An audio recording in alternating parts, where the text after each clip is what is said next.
Today, we have the pleasure of speaking with John Boynton, who is the president and CEO of Arterra Wines Canada, one of the most important and historic wine companies in Canada. John, I want to thank you for shepherding Come Over October to being an entire Canadian initiative. It's wonderful. And let me begin by asking you, why is supporting the Canadian wine community so important right now? Well, I think our two countries are very, very similar, and we have so much in common and so much affection for each other. But we also have the same, issues and challenges as it relates to consumers of all ages. And our stats are probably similar to the stats in the U.S. 57% of Canadians report, feeling very lonely at times. Mm. And 26% of the alcohol consumption reduction, people's cutting back on alcohol, 26% of that is associated with having fewer social occasions. So, we all know about the economic part that's more cyclical, and we all know about there's a, better for you trend. But it was very alarming to me that 26% had to do with just people going out. And that number gets much, much bigger when we talk about younger audiences. So we can be concerned for our industries, but we should be more concerned about people actually, and trying to figure out what role our company and then our products have to play in helping with that problem. The wine's beneficial role in society and culture has not been explored and talked about enough. And the statistics that you just gave are incredible evidence of that. Yeah, I think we all kind of intuitively know it, right? Though, I mean, we went through COVID. There's a mashing of the effect of COVID and being in your house alone and not going. There's the fact that people stop coming to the office, which is another social experience for 8, 10 hours a day. And you combine that with social media, which has had, in many cases, a fairly devastating effect on people socializing because we've confused ourselves that is a form of socialization, and it is, but it's not really socialization at the end of the day when you've got all those likes and people Yeah. following, Yeah. at least in the intimate nature of a social friendship, and then we have other technology and internet things that have come to play where people might be socializing while doing online gaming or other things. But all of these things combined have effect in a multiplier effect of reducing face-to-face interactions. And we all know the sociology. Well, some of us took anthropology, sociology courses way back in the day at university. We know that we're social creatures, as are many animals. And so I think the stats really shouldn't surprise anybody because those four things we all kind of know, but we never thought of them all combining to have an effect together. That's where the stats come in. Absolutely. And, I think when I talk to wineries every day and, we talk about their wine, about how they made their wine, and perhaps we ourselves in the wine industry, and I include myself as a journalist, haven't quite talked enough about wine's ability Yeah. to socially bring people together in very casual, easy Yeah. ways. It's turning out, as you say, to be a critically important part of Yeah. the wine as a benefit kind of equation. Can I Yeah. ask, where did your personal love of wine come from? Boy, I'm not traditionally from the wine industry, so your viewers would know that I've been in all kinds of industries, the media industry and the telecommunication industry. But way back in, I was not too dissimilar from someone who might be 19 or 20 years old today, coming out of university, had a lot of debt.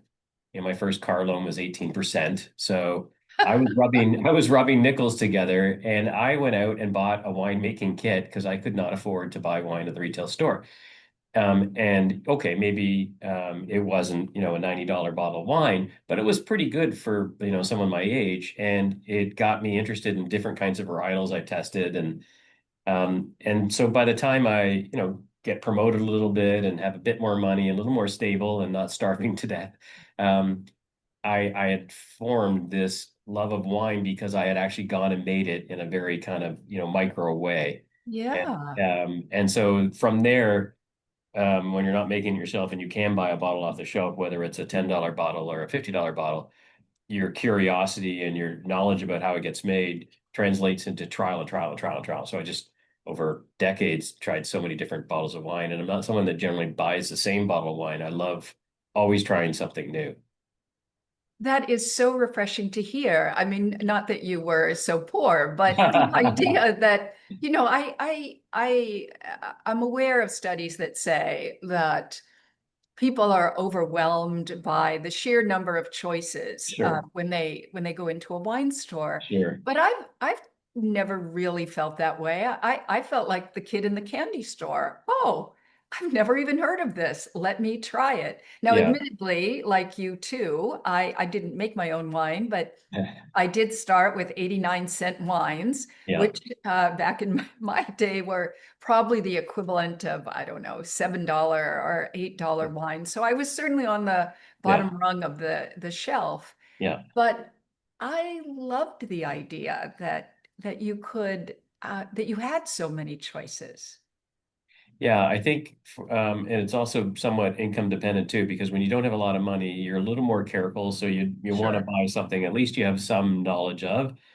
When you have a little bit more money, you can afford to trial and error, as they say. But I think when you have a basic wine knowledge, you're more comfortable in trial. So what we have to do as an industry is we have to reach out to those people, especially folks under 35 who are consuming equal amounts of ready to drink and spirits and beer and wine, roughly equal amounts. We have to find a way to make it easy for them because they don't have the prior knowledge necessarily, and they're still in their early experimentation stage. And we're no longer experimenting within wine, we're experimenting within a larger group of alternatives. It occurs to me, John, I mean, we're both in places that are now in the fall, but every summer when I look around at a restaurant at hopefully a sea of diners with pink wine in their glasses, rosé, I think to myself, isn't it remarkable that nobody probably asked the vintage, the grape variety, where this wine came from? Yes, It was like rosé. It just yes, felt right. And something about that not knowingness, not feeling like you needed to know, was yes, really comforting. yes. And perhaps we do have to expand that way, that approach to wine. Well, I think the waiter or waitress that's helping take all of that away for you and Yeah. surprising and delighting you should really be what the person in the store is doing as well, taking the fear out of it and surprising and delighting you.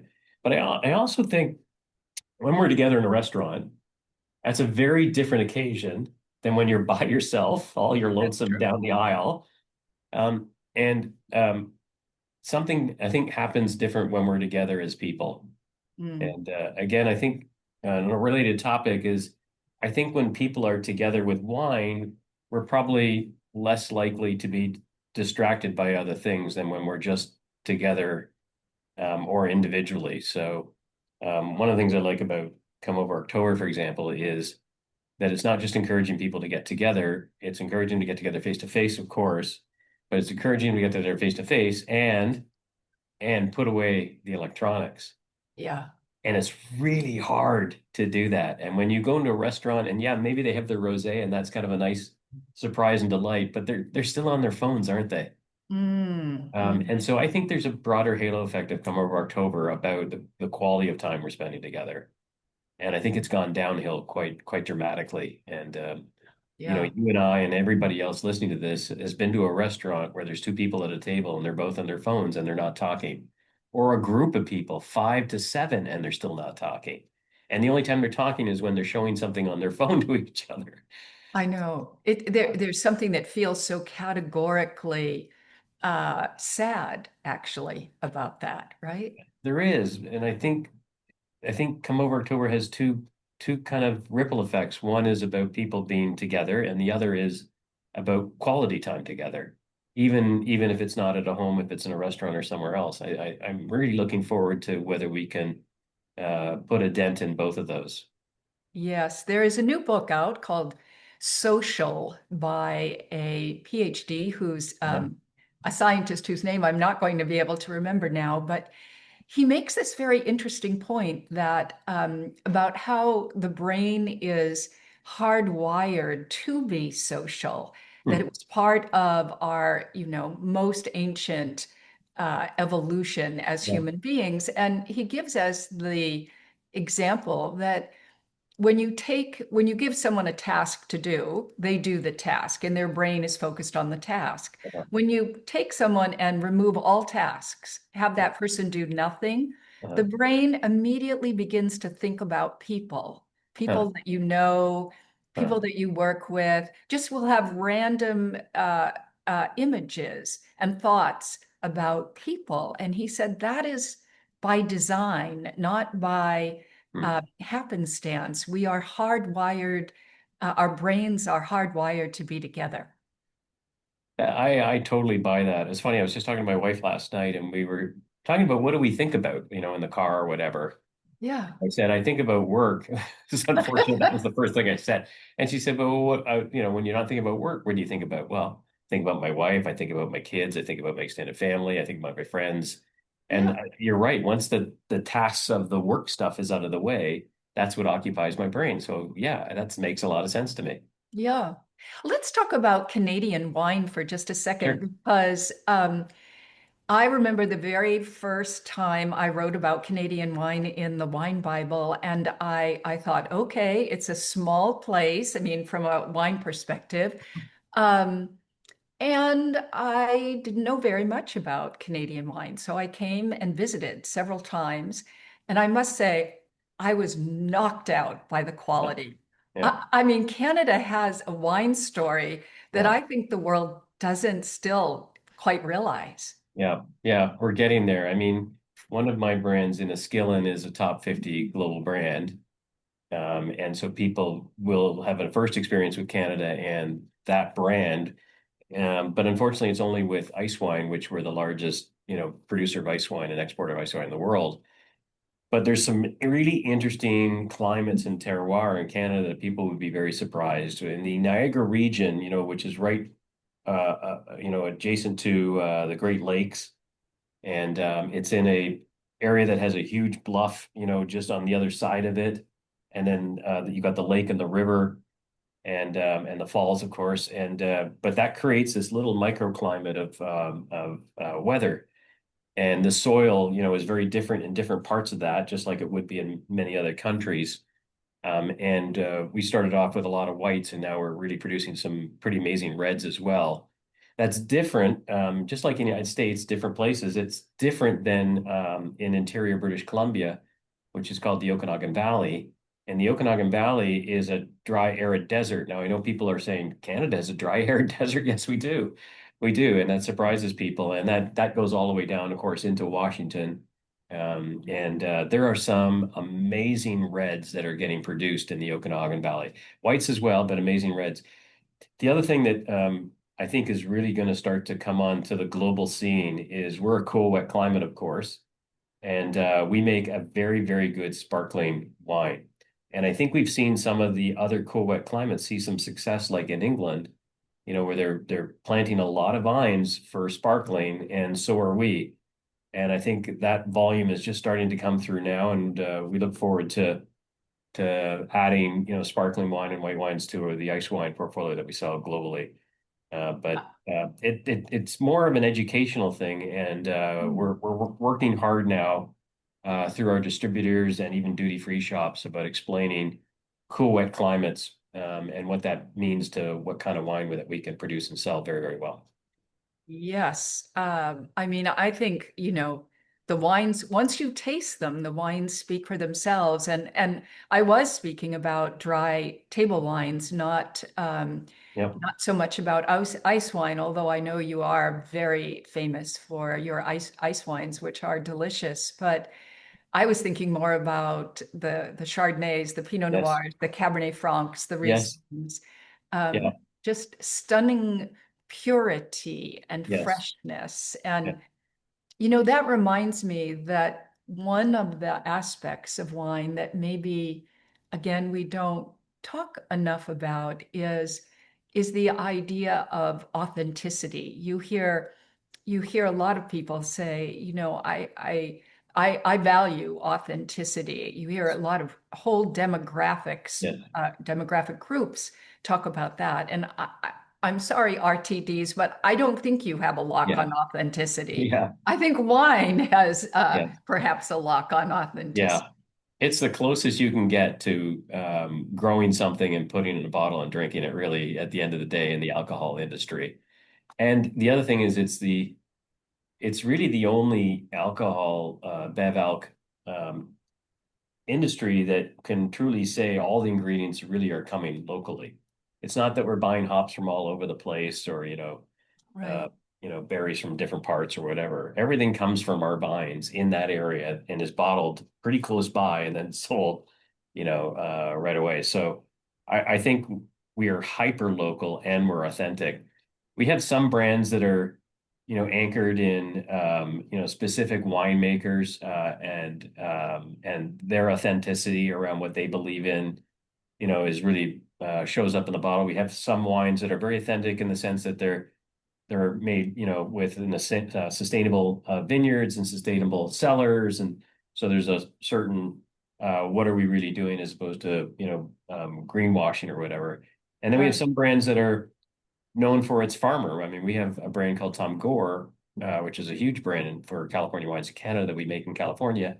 And Tom he's a farmer. He's a viti guy. He's got the tractor and the boots and everything. And so you can't get more authentic than that. So we've got lots of great examples about um, how it's real and tangibly real, and we can make that visibly real to people, because if you can make it visual and visible, I think it comes to life even more for everyone. Yeah, absolutely. And lastly, I wanted to ask you because I heard you say a couple of times that, the problem, such as it is, or the challenge is not really the product, it's the education about the product. Yes. And I'm wondering where you think that um, the responsibility for education lies. I mean, you know, a couple of decades ago, people would have said, well, that's sort of journalist jobs, or Right. that's the job of wine schools. And Right. then later, well, that's the job of sommeliers. I Yeah. wonder who's responsible for education about wine? Well, there's all kinds of different types of education, and I think maybe that's the problem. I think every brand is responsible for communicating what's authentic about the wine that it makes, and it has a story to tell. Very often, those stories look a lot similar to each other, so you really have to focus on what's different. I think there's education as it relates to government and regulation. That's a Hmm. whole different, crowd. There's education as it relates to health, which I think we're just finally starting to do a better job, because I think as an industry we're pretty silent about that. And wine is different than all the rest of alcohol, as you know. Um, and I think there's a broader education about what we were just talking about, that it is a more farm to bottle, concept relative to the rest of the alcohol industry. That part, I think, is a shared responsibility between the retailers and ourselves, to differentiate the category, and our industry associations, again, at the category level. So that's done as a more of a collective, I think, that Right. has multiple people, but it takes a village, and no one's going to really have, the sheer volume of money and energy to Yeah. make the only dent. We got to all make a dent. And it's fun and exciting to do. Nothing, I mean, every time I get someone excited about trying a given wine, I mean, they might be excited, but I'm excited that I helped. So, Yeah, yeah, and there's so education. much innovation coming to wine right now that you see it in funky little single serves, and you see them in paper bottles, and you see low cal wine, and you see 0 grams of sugar added wine, and you see low alc wine and no alc wine, and no carb wine, and so there's all these things that are happening in our industry that has been around a little bit in other industries. Let's face it, so. I feel like the innovation is hitting our industry finally, and we're starting to pull not ahead maybe, but like catch up dramatically to all the other alternative food and beverage products out there as well. Mhm. Yeah. Well, John, thank you so much for speaking with us today. And again, congratulations on helping to launch Come Over October Canada. It's just been fantastic to see what you've done, what the whole country has done, rallying around this idea that wine brings us together and therefore has a social value. So thank Thank you you. again for Well, speaking with us. well, thanks for initiating that whole concept. And there's never a better time now. The world's a mess, and boy, do we need this now. So thank you. Cheers to that. Yep.